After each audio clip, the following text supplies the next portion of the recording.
You are listening to the MercyCast, where we are learning the art of compassion through the adversity of life. I am your host, Raleigh Sadler. This morning, a friend asked me, could you give me some advice to figure out what I want to do? He's like, because I got dreams, but I don't really know how to get there. And I think that a lot of us have passions, but sometimes we don't lean into those passions. We don't think that we're really even allowed to do the thing that we want to do. Sometimes we settle for things that we can do rather than the thing that we must do. And sometimes we don't even know what we must do.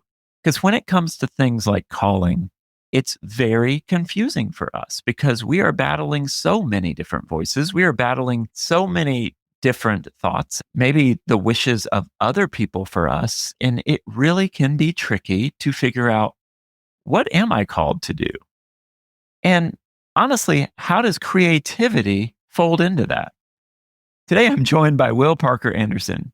He is a senior editor at Waterbook and Multnomah, an imprint of Penguin Random House. Will's going to tell us a little bit about his story and what he's learned about balancing creativity and calling. So, Will, welcome to the MercyCast. Thanks, Raleigh. It's great to be here. Honored to talk with you today. I'm excited about this conversation because it's not every day that I get to talk to a senior editor at a publishing house. So, what led you to editing? Because I know for me, when I was writing a book, I was scared to death of you guys. Yeah. And so, what led you to editing? And tell us a little about that. Yeah, of course. Well, first of all, our bark is worse than our bite. Editors do have a reputation for being ruthless word slashers who change your book and ruin your ideas. But I view my role as being a champion of other writers. I have a ministry background, so I view myself as a pastor to writers. It's not just grammar and punctuation and the technical aspects of writing. It's the realm of ideas. A book is someone's heart and mind poured into a document. So it's quite a sacred art to help them shape that. And I take that really seriously. And there's a lot of joy in it. I get to send voice memos and texts and emails back and forth with the writers I work with, or hop on a call when they get stuck or they want to process. And yeah, it's super relational what I do. So maybe not what people would first imagine when they hear editor. Well, and I love how you called it a sacred art, because I think you're right, because you have the author and they're putting all of their feelings on a page. And you're not just addressing the grammatical aspects, but you're saying, let's look at the themes and could we make this section stronger? Do you really know your audience as you're writing this? Because sometimes authors forget that. We're writing because we're pouring out our hearts, but you got to write for the reader, I think. Would you agree with that? Because I feel like there's two different schools of thought, and maybe they're both true. You create for yourself, but you also create for those who are going to receive it. What are your thoughts? Yeah, absolutely. You're right on it. It's obviously you've written a book because you've thought through this. I think just as you wouldn't kneel down to speak to a toddler the same way that you would talk to your spouse or a friend, we contextualize our communication based on who we're talking to. The mistake I see most writers make is that they will just overgeneralize their audience and say, this is a book for everyone. And whether you're speaking, teaching, leading a meeting, or writing a book, it really matters who you're talking to and how you communicate to them. The idea that you can write a book to everyone really means you're writing a book to no one. I think of it as a target, a bullseye. You're aiming at a really narrow niche in the middle. And if you hit that target, then you have the concentric circles outside of that you'll also hit by extension. But if you're just sort of aiming in general at the entire target, you're probably going to miss. The best advice I've heard on identifying your niche or your target audience is to just sit down and talk with people. It's that simple. Don't try to read a bunch of stats and data and put together this avatar that's really just a Frankenstein of all these qualities, but doesn't really represent a real person. Think of one person in your life who represents who you'd want to write to, and then ask them questions, listen deeply, and they're going to articulate things that'll really help you refine and specify who you're writing to. So that's my advice. Well, I think that's so important because in this day and age, we're so apt to do the impersonal option, right? We're going to look at the databases, we're going to find the studies, we're going to do everything we can to cut out the actual human element. I don't think we're doing it, but it just feels cleaner to use research and data. But I love what you're saying because that keeps it personal. Haven't you read books where you're like, wow, this is speaking to me? It's like this person, when they wrote it, they were writing it with me in mind. When you read books like that, you can almost rest assured that they were thinking about you, their target audience. And yeah, when you fill out a book proposal, they're going to ask, what are the books that are like your book? Who are the target audiences of these books? Who are you writing to? And it's a pesky question at first, but I love it because it does keep it personal. And I think oftentimes, like our calling to vocation and really our desire to be creative both function better with our neighbor in mind. Mm-hmm. And it's really easy to lose sight of that. How would you help people remember that your creativity exists not only just to benefit you, but to benefit others?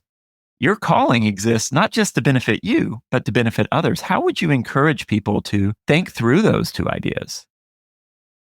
Yeah, well, whatever you're doing, whether it's writing, creating something, starting a business, lesson planning, or raising kids, I think Jesus really did us a favor by narrowing down all the commands and really the heart of God into two things, which is to love Him and love others. So that's always the filter that we bring to our creative work. When it comes to writing specifically, and of course, this is my world. Also, anytime you're looking to teach, inspire, persuade, encourage a group of people using communication, the temptation is to put yourself at the center. And some of that is self consciousness. We're thinking, like, well, what are people going to think about what I'm saying or writing? Some of it's we're really passionate about whatever message we've been carrying inside, and we just want to get it out. So we're very focused on what we want to say. We're self focused and we're message focused, but what we forget to be is others focused. And that, I think, unlocks creativity in an amazing way because once it becomes about others, you can get busy immediately getting to know who you're talking to, praying through what do they need to hear and what would be the most helpful way to present it to them. There's a completely different tone there. Writing is a way to serve. It is a way to love. It's not just a way to get a message off your chest or to share a story, although that's part of it. But at the very core, writing is an act of love. We believe that words are powerful and they have the ability to make people feel seen.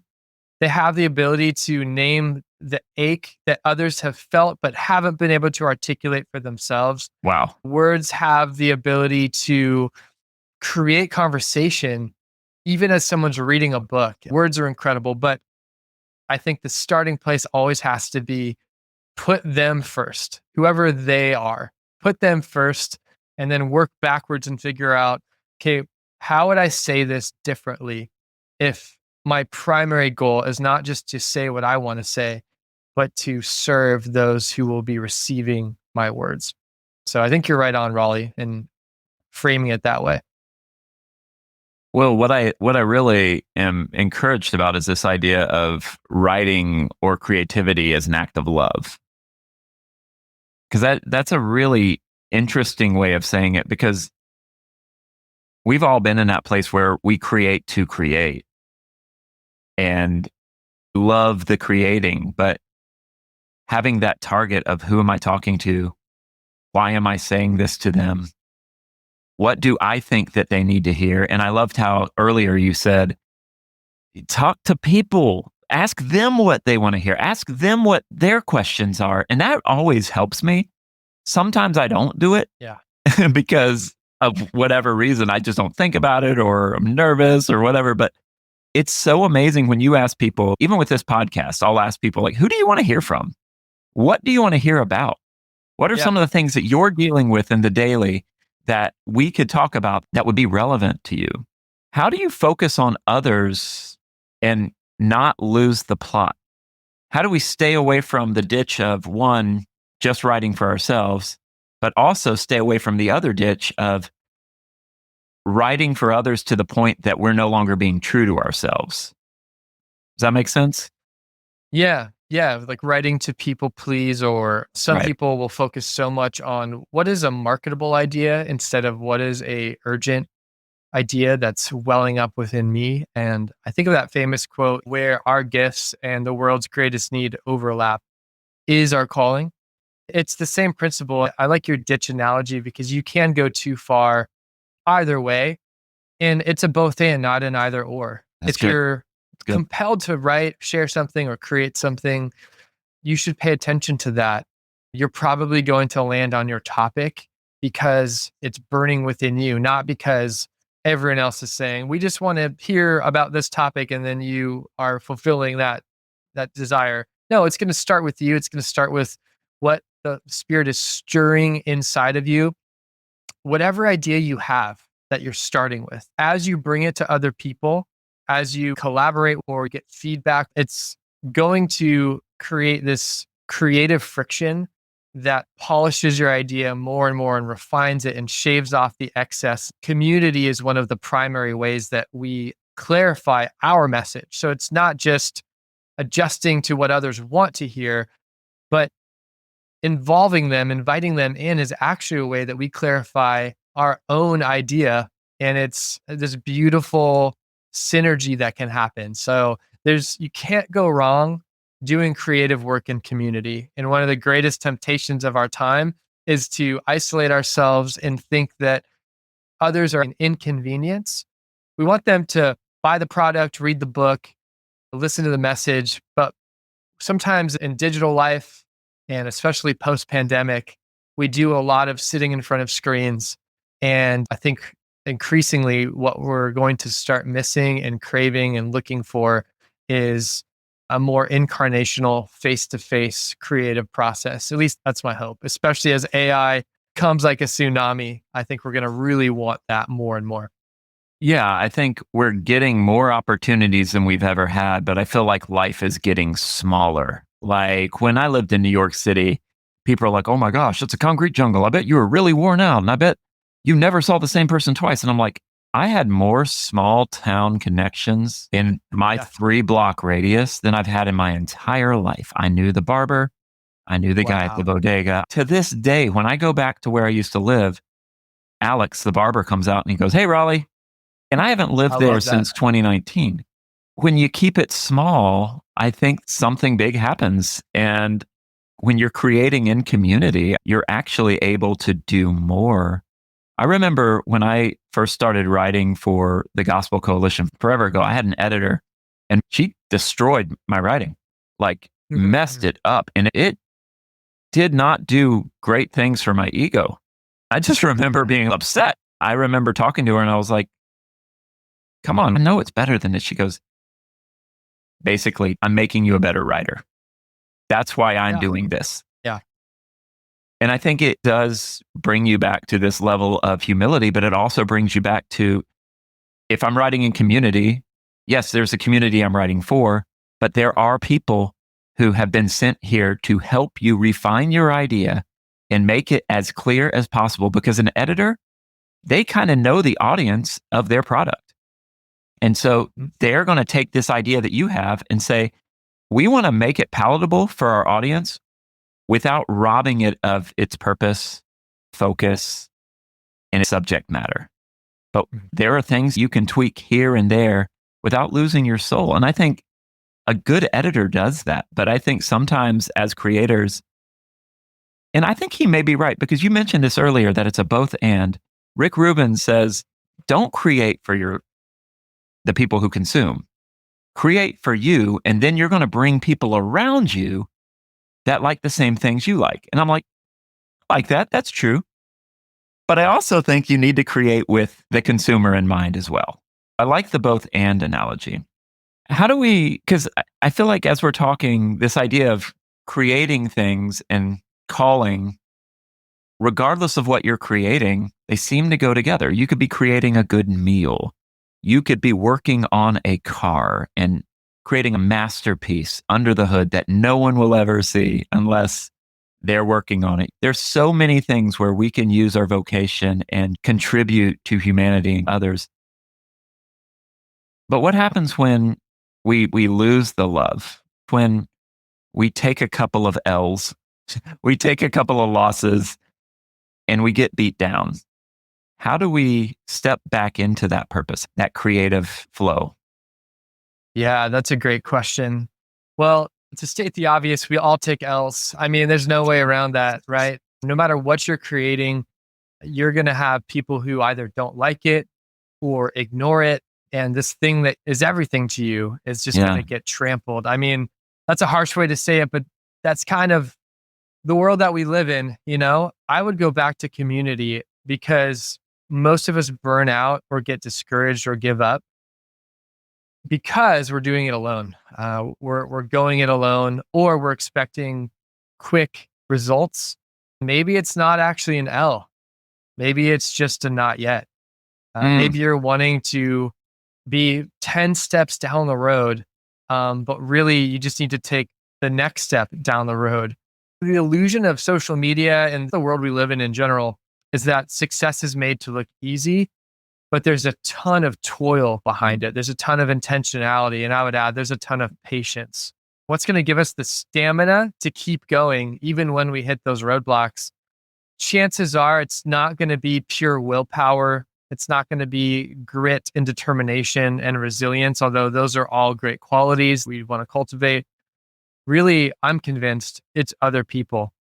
Going back to the very beginning of the story of scripture, where God says, everything is good, and yet it is not good for man to be alone. As we become more individualized, more autonomous, as the personal freedom movement takes root, in other words, doing what you want when you want is seen as the ultimate arrival in life, and not being beholden to anyone else's schedule, that's actually destructive to the human soul and destructive to our art. It's a paradox because on the surface, it seems like if I just had all day, every day to do what I want, when I want, I could create anything. That's actually not true. What we need is some of the structures and the accountability and honestly the nuisance of community. Because in those low moments, in the moments we want to give up or when we've taken a hard hit, it's always, always, always having others gather around us to rally us.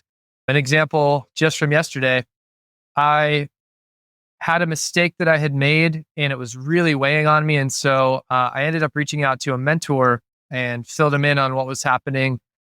And he talked me through it. He asked me some good questions, didn't tell me how to handle it, but asked some thought provoking questions and promised to pray for me. When I woke up this morning, I had a voice memo from him.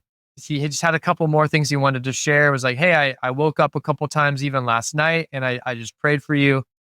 And without his voice in my life and encouragement, I'd probably be feeling a lot worse than I do right now. And it's not a situation that's resolved yet, but that's just one example. And creatively, wow, do we need that? Do we need people just breathing life into us, not in a patronizing or flaw overlooking way, but in an honest way? When we have made a mistake, when we're being lazy or procrastinating in our craft, we need others to come around us for both accountability and encouragement. So keep circling back to that, probably because it's the number one thing on my mind right now as a creative, as a writer, as an editor. How do we keep doing this together with all the predictions about AI and how it's going to kill writing?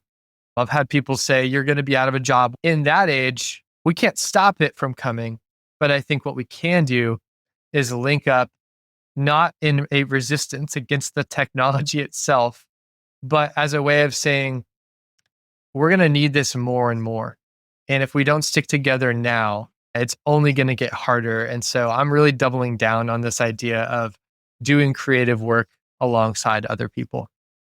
because that is a corrective to the idea of you're on your own. Just find your calling, be creative, and do it. And this is more of, no, find people who are for you, bounce ideas off them, do what you feel led to do, But know that you don't have to handle the burden alone. There will be people brought into your path who can help you, whether it be an editor, someone who can help you with graphics, someone who will read and proofread your writing, or whatever your calling is, that thing that you are passionate about, that area of creativity that you have. Find people who will come alongside of you, even if it's not a coworker. It could be a mentor. It could be a friend. It could just be someone to talk about your day with. But yeah, I know for me, I can get really locked into a thought, and sometimes I need other people to help me unlock it. Like I might start playing the tape over and over and over, like you said with your mistake, right? You said, I made this mistake, but my mentor asked me other questions. And had he not been in my life, I would be handling this mistake differently. I would be struggling more. And I think that's the essence of it. You don't need people necessarily to hold your hand. You need people to walk with you, you know? And there might be times where you need them to hold your hand. But I think by and large, it's like having that person say, nah, you're on the right track. Think about this. Think about that. Well, to maybe complicate it in a good way for folks, one of the criticisms of ChatGPT is that it sucks up to you. It's too nice. It's like whatever you want, it'll give you. And I mean, you can ask it to argue with you and push back, but I used the word friction earlier intentionally. You know, the wounds of a friend are better than the kisses of an enemy. And so when I say community is essential to creativity, I'm not romanticizing that. I know it's hard. I know it because I'm an editor and people are nervous and defensive at times when I'm sending them back edits, no matter how tactful I try to be. That just comes with the territory. As you were saying, it's hard to have your work edited, but that is so good for us to sit in that tension and to have to navigate relationally.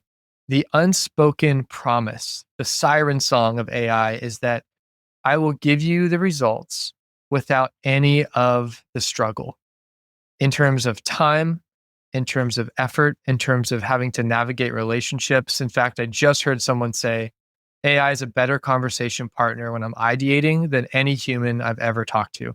So I do most of my thinking now with AI. That's what this person said.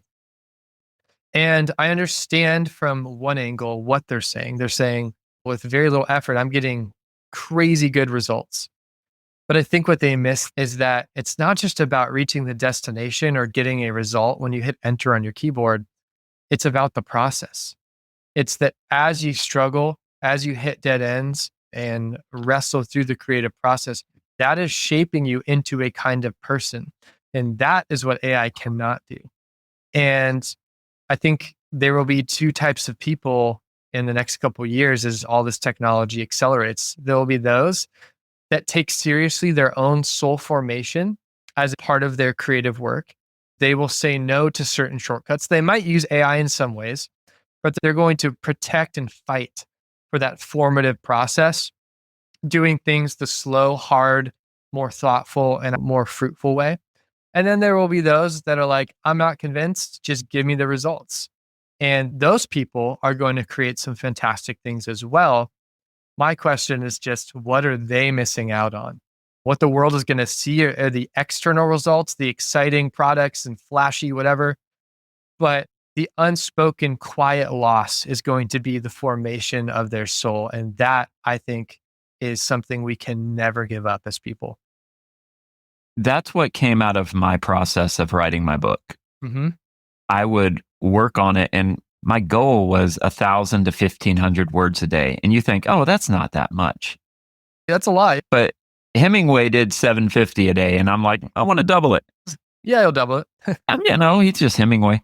And so I think for me, one thing that I would do was, as I was writing, I would get stuck and I would write something and I would read it. This is my approach. I would read the paragraph I just wrote, then I would write another one, and then I would read both of them. By the time I'd finished my 1,000 words, I'd practically memorized what I was writing, but it helped me go back in. And there would be times where I'd get stuck and I would just go walk and replay it over and over and think about it. And I loved how you said it was forming you. It forms you because yes, you can do the quick fix and just be like, I have writer's block. Let me go and get ideas from ChatGPT and then come back. And maybe there's a place for that every now and then. But for me, writing my book and putting those ideas down shaped how I interact in everyday life. This is probably a strong term, but it's like my manifesto in a way. It's like, this is how I approach life. A lot of it came from these long walks along the Hudson River or walking through Herald Square or Times Square. You walk through Times Square pretty fast. There's a lot of people there. But for me, it was processing these things in real time and being like, I can't make the connection. How can I make this connection? And then it started to shape me. And then I would go back and be like, boom, I've got like 25 more ideas just because I've been replaying this thing over and over and thinking about it from different angles. And Yeah, I feel like that's a lost art. well, it's a quickly dying art for sure. But Kierkegaard has this great quote about walking. He says, "Above all, do not lose your desire to walk. Every day I walk myself into a state of well-being and walk away from every illness. I have walked myself into my best thoughts, and I know of no thought so burdensome that one cannot walk away from it." I love that. There's something about movement that I think, yeah, it unlocks creative log jams. It gives us mental space to step away from a screen or whatever we're working on. I'm spoiled because I live in Southern California where you can walk pretty much every day of the year. And it may be a little hot some days, but for the most part, it's beautiful. So as an editor, who's sitting at a desk a lot, I walk 2, 3 times a day. It's a staple. I remember when I was in seminary and I'd be writing a paper and Mhm. I thought they were the longest papers of all time until I wrote a book. I remember I would get stuck at like 3 a.m. because that was my style, right? Like I remember a mentor who'd written many books told me, he said, the way you did papers in seminary and in your undergrad, it's probably how you're going to write a book unless you change it. And Mm. I had to change it because I wasn't going to try to do an all-nighter and write 65,000 words. There were days where at 4 a.m. I would just walk around my seminary and I would do multiple loops. And then I would come back and I'm like, I can think again. I don't think you're meant to just grind it out on your computer. That's just producing at that point. That doesn't feel like creating. I think creativity requires us to see the world from different angles. It requires us to sit on that park bench and pause and be mindful of what's happening around us, take deep breaths, listen to the children playing, watch as the families are walking by, try to take notice of things. Because I think that does inform creativity. And it can be so easy just to focus on like, I just got to knock this out without remembering part of my calling is to be creative in what I'm doing. Yeah, that's really good, Raleigh. And when people say, I just got to knock this out, I always want them to finish that sentence. So I got to get this done because what is at the end of that sentence so that you can create another thing and then another thing? Is it so that you will have more time? One of the lies of a lot of technology is, and I'm not anti technology, it may sound that way in this conversation, but I'm benefiting from it right now. So, but one of the lies is that by saving time and creating space, we will feel like we have a lot more margin. And number two, that we will use it well. I use the microwave as an example of this. You can cook your food in a fraction of the time it takes to bake it in an oven. And yet, I find myself when I do use a microwave pacing impatiently in front of it, and 30 seconds somehow feels like 30 minutes. I find myself less patient with the microwave than when I put something in the oven. Why is that? I think it's because technology has a way of training us to value convenience, speed, and efficiency over all else. Sometimes I'm grateful for that. I had to jump in my car and drive home to make it to this interview, and I'm grateful that I could do that. So it's not a matter of saying speed, convenience is all bad. It's just a matter of asking the question, what am I trying to accomplish? And more importantly, who am I trying to become? And if there's no area in our lives where we've said, all right, technology, you can come this far, but no further, and having a reason for that, it's not dogma. It's not legalism, like everyone should only use this device and not that device. No, it's something we all have to bring before God and honestly filter through our creative work and ask ourselves just honest questions about, like, does the use of this technology, does it diminish me or does it expand me? Is it making me a better person or is it making me a more impatient person? Those are some of the questions that I think through. And I think it's important because you're setting limits, you're creating boundaries. You're not just accepting technology willy nilly, you're not running it through a critical filter. And I think we do. It's a dance with technology. We have to be cautious because I remember when ChatGPT came out, everybody seemed to Yeah. be like, write this in the style of whatever. And I tried that. I was like, write such and such in the style of Raleigh Sadler. It was very close to where I was about 4 years ago. Yeah. It read like a lot of my old articles, and Yeah. it was a younger version of me, and it was almost spot on. And then, like, Mm. I remember saying, "Who is Raleigh Sadler?" Now that was really spot on. That was dangerous and scary. Yeah.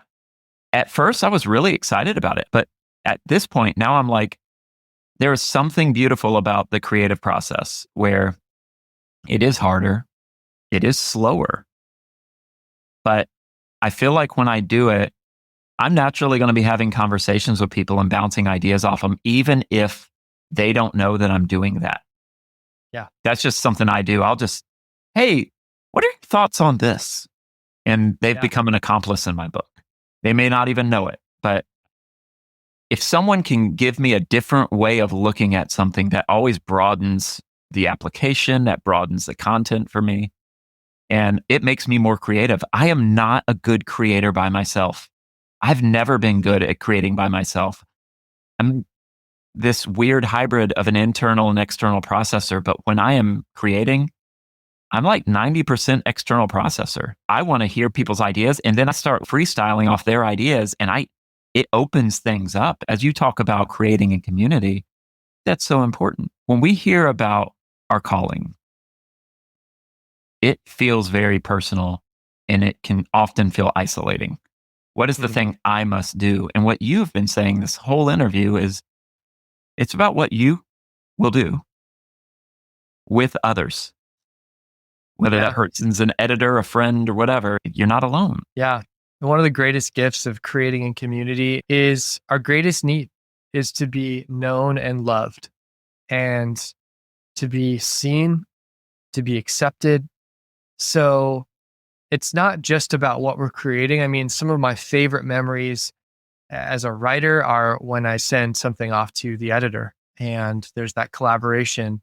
I'm a musician as well. So when I think about the different bands or projects that I've been a part of, it's the drives up to gigs or the songwriting sessions. It's more than just what you're creating. You're excited about what you're creating, but all of that, the stories and the laughter and the tension sometimes that rise from all of those experiences, that's being seen and loved for better, for worse. And man, if we are outsourcing all of our creative energy to LLM or some other piece of technology, we're living these relationally anemic lives that are not ultimately going to satisfy. And yeah, there's a real beauty in being seen and known in the midst of what you're creating. Yeah, there is a beauty in that. And it does require vulnerability, I think. Hmm. And Will, in these last couple of moments, how would you encourage us as we're trying to think through what our calling is and how to stoke our creative passion and direction? I would say find one or two people that know you really well and ask them. This is a great reflective exercise. And you can return the favor if they're interested in your opinion, your take on their life, but just ask them, what do you think I'm built to do? Like, Wow. how is I designed to be in this world? What do you think my passions are and what should I focus on? Just see what they say. They may not nail it perfectly, and that's okay, but it's going to open up some doors of conversation, asking those really cosmic sized questions like, why am I here? And letting someone else answer is one of the most rewarding and interesting conversations you can have. So that would be my encouragement as a way to put a capstone on this community conversation. Calling, we think of it in such individualized terms, like it's a riddle we have to solve or I have to solve. Yeah. And I'd say that's just wrong. You're meant to figure it out in the context of community. One of the greatest aspects of figuring out your calling is to have it confirmed by others. And that scares us because sometimes that means hearing, you're not that talented at this. This thing that you want to do professionally might be a hobby, but it's not your full-time thing. Man, those are hard words to hear. But you know what's worse than that initial sting is spending a decade trying to do that thing until you reach the end of yourself and ending in a heap of despair. That's far worse. And that's the negative side. The positive is it's only in community that when that moment of self-doubt comes, when we're taking our first steps into a certain calling, it's at those moments when imposter syndrome is taking hold, when someone will come alongside in the community and say, wow, you're good at this. I think you should keep going. Like, yeah, you got stuff to learn, but keep at this. I see a spark in you. I think you might have been built to do this. I think this might be your lane. That can only happen in community. You can't preach that to yourself.